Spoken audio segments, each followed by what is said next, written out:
kembali lagi bersama kami di podcast yang mengulik kisah-kisah luar biasa dari orang-orang yang pernah jatuh dan melesat. Baik, hari ini kita punya tema yang bisa dibilang relate banget nih buat anak muda di luar sana, apalagi yang masih bingung nyari jati diri. Tema kita hari ini adalah kenakalan remaja. Kita bahas soal kenakalan remaja, tapi bukan tentang glorifikasi, justru sebaliknya. Ini tentang perjalanan dari kenakalan menuju keberhasilan. Dan kita nggak cuma ngobrol tentang teori nih, karena udah hadir dua narasumber keren yang dulu pernah ada di fase gelap itu. Tapi sekarang mereka udah menjadi sosok inspiratif. Langsung aja kita sambut Mas Heri, sekarang pengusaha sukses di bidang kreatif, dan Mbak Novi, psikolog anak remaja. Selamat datang Mas Heri dan Mbak Novi. Halo Mas Heri, apa kabar? Baik, Mas Heri bisa perkenalkan diri dulu. Hai semua, saya Heri. Saya sekarang berprofesi sebagai pengusaha sukses. Masya Allah, senang banget ya. Semoga kalian semua bisa seperti itu ya. Amin. Saya juga dulu pas di sekolah bisa termasuk dibilang nakal lah ya, dan sering mengikuti aktivitas yang positif. Memang begitu ya prosesnya. Iya. Baik, Mbak Novi bisa perkenalkan diri dulu. Halo semuanya, saya Novi. Sekarang saya bekerja sebagai psikolog anak dan remaja. Saya dulu juga mengalami masa-masa nakal itu. Saya juga sering dulu bergaul dengan teman-teman yang salah dan mengikuti pergaulan bebas. Langsung aja Mas Heri dan Mbak Novi, boleh ceritakan dulu sebenarnya dulu waktu remaja kenakalan seperti apa sih yang kalian alami? Waduh, kalau saya dulu waktu sekolah bisa dibilang cukup nakal ya. Kenapa Saking tuh, Mas? ya saking nakalnya bisa itu dapat julukan si Raja Bolos. Wow, sering banget bolos ya. Ya, ikut-ikutan di motor, nomor-nomor nggak jelas. Nah ada tuh yang paling parah pas kemarin dulu tuh saya ketahuan dan kasus pencurian. Parah banget. Ya salah faktor Iya. pergaulan di jerumus ya kan. Waktu itu saya merasa kacau dan tidak ada tempat pengaduan. Saya suka kabur dari rumah. Faktor keluarga ya, Mas. Keluarga Mas. Mbak Novi, bagaimana dengan kamu? Apa kendala yang paling berkesan? Kalau saya juga dulu di sekolah suka banget bikin keributan. Saya suka berantem sama teman saya suka bully teman saya, dan saya juga suka kabur-kaburan dari rumah. Waktu itu saya juga sempat terlibat dalam kasus pencopetan tuh. Nyopet ya. Gara-gara lingkungan pertemanan saya waktu itu toksik banget. Pertemanan saya itu lingkungannya adalah komplotan copet ya waktu itu. Karena keluarga saya broken home, jadi saya nyari pelarian keluar. Gila, itu berat banget. Tapi apa sih yang bikin kalian terjerumus? Kurangnya perhatian, atau lingkungan, atau emang lagi cari jati diri aja?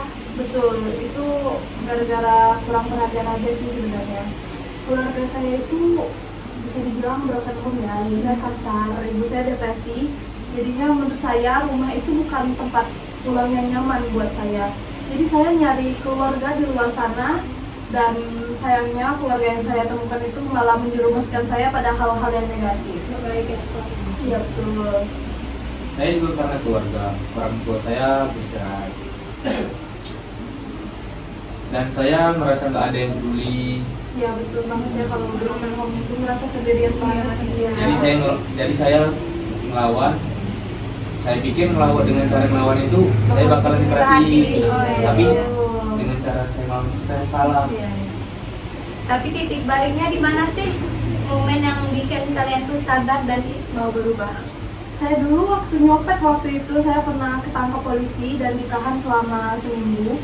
Di situ bapak polisi tersebut tidak marah dengan saya. Malah polisi tersebut ngajak saya bicara dari hati ke hati dan menyadarkan saya bahwa saya itu bukan sampah. Saya itu cuma salah jalan aja, saya belum milih jalan saya yang tepat. Dari situ saya jadi tersadar akan kelakuan-kelakuan saya sebelumnya, dan dari situ saya mulai mengikuti kegiatan sosial dan melanjutkan sekolah saya, mengikuti kuliah psikolog agar membantu anak dan remaja yang seperti saya. Keren banget. Bagi saya titik baliknya adalah di suatu ketika saya bertemu seorang mentor yang membuka mata saya tentang potensi diri. Dia membantu saya menemukan passion di dunia teknologi dan mendorong saya biar agar lebih fokus ke dunia ini. Kita tuh harus disadarin dulu ya. Disadarin dulu orang berubah. Iya betul. Kita harus memiliki jalur motivasi tersendiri.